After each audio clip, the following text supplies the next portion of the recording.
জগন্নাথপুর উপজেলা বাংলাদেশের সিলেট বিভাগের সুনামগঞ্জ জেলার একটি ঐতিহ্যবাহী উপজেলা। হাওর, নদী, সংস্কৃতি, প্রবাসী অধ্যুষিত সমাজ ও মুক্তিযুদ্ধের ইতিহাসের জন্য জগন্নাথপুর বিশেষভাবে পরিচিত।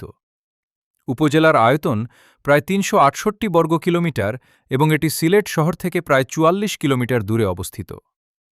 জগন্নাথপুর নামের উৎপত্তি নিয়ে প্রচলিত ইতিহাস অনুযায়ী ১১৯১ খ্রিস্টাব্দে লাউড রাজ্যের অধিপতি রাজা বিজয় মাণিক্য এখানে একটি বাসুদেব মন্দির প্রতিষ্ঠা করেন।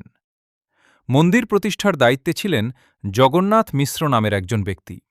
পরবর্তীতে তার নাম অনুসারেই এলাকার নাম রাখা হয় জগন্নাথপুর। এই অঞ্চলের ইতিহাস বহু প্রাচীন। একসময় এটি লাউড রাজ্যের অংশ ছিল। পরে বিভিন্ন জমিদার ও আঞ্চলিক শাসকদের অধীনে এলাকা পরিচালিত হয়। জগন্নাথপুরের পাইলগাঁও জমিদার বাড়ি আজও সেই ঐতিহ্যের সাক্ষী বহন করছে। প্রায় ৩০০ বছরের পুরনো এই জমিদার বাড়ি এলাকার ইতিহাস ও সংস্কৃতির গুরুত্বপূর্ণ নিদর্শন। মুক্তিযুদ্ধেও জগন্নাথপুর গুরুত্বপূর্ণ ভূমিকা রাখে। ১৯৭১ সালের ৩১ আগস্ট শ্রীরামশী এলাকায় রাজাকারদের সহযোগিতায় পাকবাহিনী গণহত্যা চালায়, যেখানে বহু নিরীহ মানুষ শহীদ হন। এছাড়া রানীগঞ্জ বাজারেও হত্যাযজ্ঞ ও অগ্নিসংযোগের ঘটনা ঘটে। জগন্নাথপুর সাহিত্য, সঙ্গীত ও সংস্কৃতিতেও সমৃদ্ধ। এখানকার অন্যতম গর্ব হলেন রাধারমণ দত্ত, যিনি ধামাইল গানের মাধ্যমে বাংলা লোক সংস্কৃতিকে অনন্য উচ্চতায় নিয়ে গেছেন।